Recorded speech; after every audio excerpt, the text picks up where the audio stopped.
Assalamualaikum warahmatullahi wabarakatuh. Di sini kami kelompok 5 akan mempresentasikan hasil diskusi kami. Kelompok kami beranggotakan yang pertama Herliana, yang kedua Riantika, yang ketiga Sukmanjerwati, dan yang terakhir saya sendiri Rismatunisa Fitri. Baiklah, berikut adalah paparan materinya. Tentang teknik penentuan nilai akhir. Yang pertama yaitu pengertian dan fungsi dari nilai akhir. Nilai akhir atau yang sering dikenal dengan istilah nilai final adalah nilai baik berupa angka atau huruf yang melambangkan tingkat keberhasilan peserta didik setelah mereka mengikuti program pendidikan pada jenjang pendidikan tertentu dan dalam jangka waktu yang telah ditentukan. Bagi seorang siswa, nilai merupakan sesuatu yang sangat penting karena nilai merupakan cermin dari keberhasilan belajar. Namun, bukan hanya siswa sendiri yang memerlukan cermin keberhasilan belajar ini, tetapi guru dan orang lain pun memerlukannya. Secara garis besar, nilai mempunyai 4 fungsi, yaitu fungsi instruksional, fungsi informatif, fungsi bimbingan, dan fungsi administratif. Faktor-faktor yang perlu dipertimbangkan dalam penentuan nilai akhir yaitu ada 4 faktor. Faktor yang pertama yaitu faktor pencapaian atau prestasi. Faktor pencapaian atau prestasi dipergunakan sebagai salah satu bahan pertimbangan dalam penentuan nilai akhir, sebab prestasi atau pencapaian peserta didik yang dilambangkan dengan nilai-nilai hasil belajar pada dasarnya mencerminkan sejauh mana tingkat keberhasilan yang telah dicapai oleh peserta didik dalam pencapaian tujuan pendidikan yang telah ditentukan bagi masing-masing mata pelajaran. Faktor yang kedua yaitu faktor usaha. Di samping nilai-nilai hasil belajar yang dicapai oleh para peserta didik, faktor usaha yang telah mereka lakukan juga perlu mendapatkan pertimbangan dalam rangka penentuan nilai akhir. Faktor yang ketiga yaitu faktor aspek pribadi dan sosial. Karakter yang dimiliki oleh peserta didik, baik sebagai individu maupun sebagai anggota kelompok, perlu juga mendapat pertimbangan dalam penentuan nilai akhir. Seorang peserta didik yang sekalipun prestasi belajarnya tergolong menonjol, namun akhlaknya tidak baik, sering berbuat curang atau berbuat onar, dan sebagainya, perlu mendapatkan hubungan seimbang berupa pengurangan nilai. Kemudian faktor yang terakhir yaitu faktor kebiasaan kerja.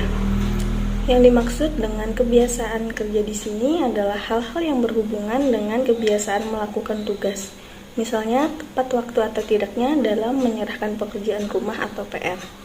Rapi tidaknya hasil pekerjaan rumah tersebut, ketelitiannya dalam menghitung, dan sebagainya. Dapat juga dimasukkan di sini seperti kebersihan badan, kerapian berpakaian, dan yang lainnya.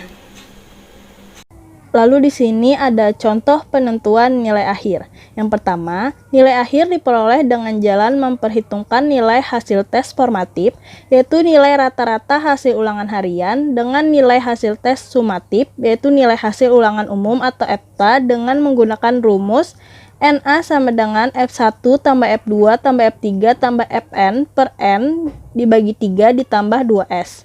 Contohnya, tes formatif ulangan harian mata pelajaran matematika dilaksanakan 4 kali dalam satu caturwulan dan ulangan umum bersama tes sumatif dilaksanakan 1 kali. Zahirah, murid sekolah dasar kelas 5 berhasil memperoleh nilai-nilai sebagai berikut. Yang pertama, nilai hasil tes formatif 8,5, nilai hasil tes formatif 7,5, nilai hasil tes formatif 6,5, nilai hasil tes formatif 7, nilai hasil tes sumatif 8. Dengan demikian, nilai akhir yang dapat diberikan kepada Zahirah, NA sama dengan 8,5 ditambah 7,5 tambah 6,5 tambah 16 per 3 sama dengan 25,5 per 3 sama dengan 8 dibulatkan ke atas. Selanjutnya, yang kedua, cara kedua ini dipergunakan untuk keperluan pengisian nilai dalam ijazah atau surat tanda tamat belajar. Di sini nilai akhir diperoleh dari nilai rata-rata hasil ulangan harian. Diberi bobot 1 ditambah dengan nilai hasil evaluasi tahap akhir diberi bobot 2 jika dituangkan dalam bentuk rumus yaitu NA sama dengan sigma H per N ditambah 2E dibagi 3. Di sini ada contohnya. Sipa, siswa kelas 6 sekolah dasar, untuk ulangan harian pertama mendapat nilai 8, Ulangan harian kedua mendapat nilai 7, ulangan harian ketiga mendapatkan nilai 8, sedangkan nilai EPTA sama dengan 6. Dengan demikian, nilai yang diberikan kepada SIPA adalah NA sama dengan 8 tambah 7 tambah 8 dibagi 3 ditambah 2 kali 6 per 3 sama dengan 6,555. Dibulatkan menjadi 7. Ini ada bagian 2, teknik penyusunan urutan kedudukan atau ranking. Pengertian ranking. Ranking adalah suatu tingkat atau kedudukan yang diraih oleh siswa dalam suatu pencapaian hasil belajar di kelasnya.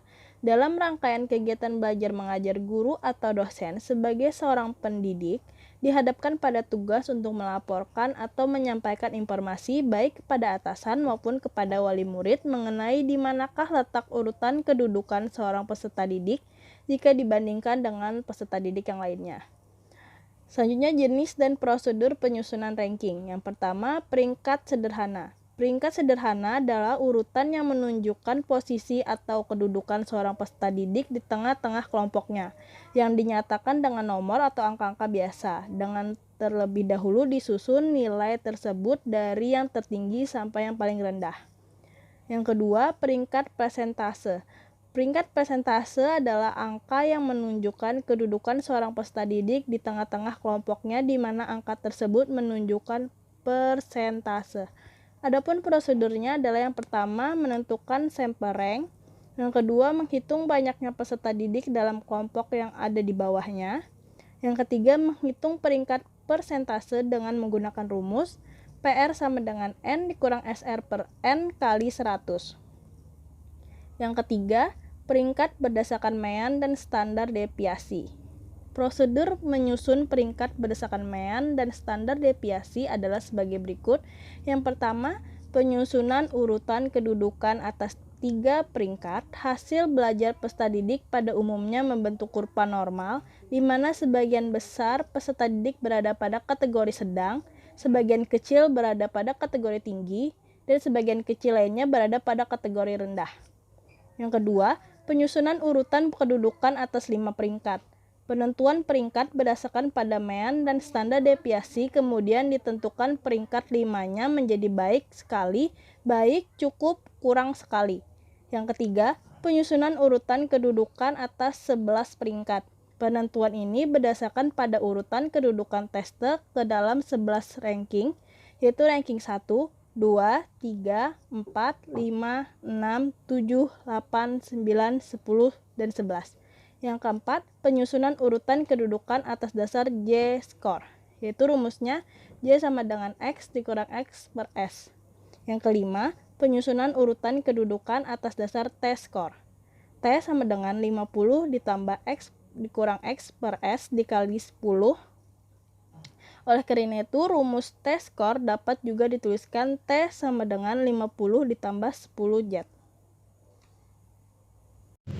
Baik, selanjutnya adalah teknik pembuatan profil prestasi belajar. Jadi, profil prestasi belajar adalah suatu bentuk grafik yang biasa dipergunakan untuk melukiskan prestasi belajar peserta didik, baik secara individual maupun kelompok, baik dalam satu bidang studi maupun untuk beberapa bidang studi, baik dalam waktu atau at a point of time maupun dalam deretan waktu tertentu atau time series. Sedangkan profil prestasi belajar peserta didik pada umumnya dituangkan dalam bentuk diagram batang atau dalam bentuk diagram garis. Dalam hubungan ini, pada sumbu horizontal grafik ditempatkan gejala-gejala yang akan dilukiskan grafiknya, seperti mata pelajaran atau bidang studi tertentu, atau gejala-gejala psikologis lainnya. Sedangkan pada sumbu vertikal dicantumkan angka-angka yang melambangkan frekuensi, presentasi, angka rata-rata, dan sebagainya. Selanjutnya akan dilanjutkan oleh teman saya. Baiklah, slide berikutnya adalah kegunaan profil prestasi belajar. Kegunaan profil prestasi belajar yang pertama yaitu untuk melukiskan prestasi belajar yang dicapai oleh peserta didik, baik secara individual maupun secara kelompok, dalam satu bidang studi maupun dalam beberapa jenis bidang studi. Kegunaan profil prestasi belajar yang kedua adalah untuk melukiskan perkembangan prestasi belajar peserta didik secara individual maupun secara kolektif dalam beberapa periode tes pada suatu bidang studi. Kegunaan profil prestasi belajar yang berikutnya yaitu untuk melukiskan perkembangan prestasi belajar peserta didik dalam beberapa aspek psikologis dari suatu bidang studi. Baiklah, slide berikutnya adalah beberapa contoh cara pembuatan profil prestasi belajar. Berikut ini akan dikemukakan beberapa contoh tentang bagaimana caranya membuat profil prestasi belajar peserta didik. Contoh pertama adalah contoh cara membuat profil prestasi belajar dalam rangka menuliskan prestasi belajar dari satu orang peserta didik dalam beberapa jenis mata pelajaran. Misalkan kita ingin membuat profil prestasi belajar dari seorang murid madrasah ibtidaiyah yang bernama Arifin untuk 6 jenis mata pelajaran yang dinyatakan dalam satuan nilai standar Z atau Z-score. Lukisan grafis yang tertera di slide ini menggambarkan kedudukan relatif atau standing position siswa bernama Arifin. Oke. Jadi profil prestasi belajar murid yang bernama Arifin dilukiskan dalam satuan Z-score. Tanda positif di sana menunjukkan bahwa standing position Arifin dalam mata pelajaran tertentu berada di atas murid-murid lain dalam kelompoknya. Terus, tanda negatif menunjukkan bahwa standing position Arifin dalam mata pelajaran tertentu berada di bawah murid-murid lain dalam kelompoknya. Jadi tadi untuk mata pelajaran yang bertanda positif ada mata pelajaran PMP, Agama Islam, Bahasa Indonesia, dan IPS. Sedangkan mata pelajaran yang masuk pada tanda negatif ada mata pelajaran Matematika dan IPA. Yang kedua, contoh cara membuat profil prestasi belajar dari sekelompok peserta didik secara kolektif dalam beberapa jenis mata pelajaran.